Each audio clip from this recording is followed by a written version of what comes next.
घूमी फिरी आवेली बेटी कमाय रे। दूधवा के दहन दे लकड़ी के लेखे चंदन लावेली। भूसी लेके जीरा झोंकी दे देशवा बैठे बर खोजिए प्रभु। धिया भैली ब्याहन जो नाहे हम खोजब नाहे खोजवाइब। नाहे हम हेरन जाब जेकरे भरोसे धना धिया जनमावेलो।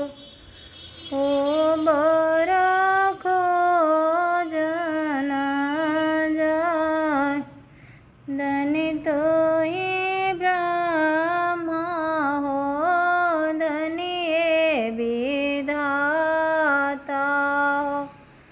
धनी हो कन्या तुरी भाग जवने ही जंघिया से धिया जनम लेने।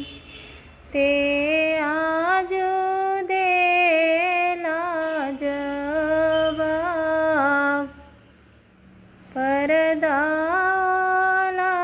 तवा से बोलेली बेटी हो।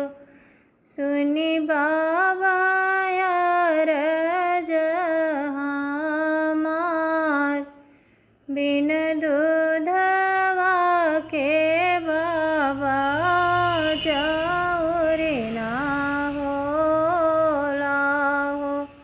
बिन घीव हो मन हो बिन पुतवा के बाबा मुक्ति ना होला हो। बिन धिया धर्म ना हो। अब हम खोजब अब खोजवाइब। अब बर हेरन जाब सोने के कलशवा बेटी मड़ में धरइब। अब तो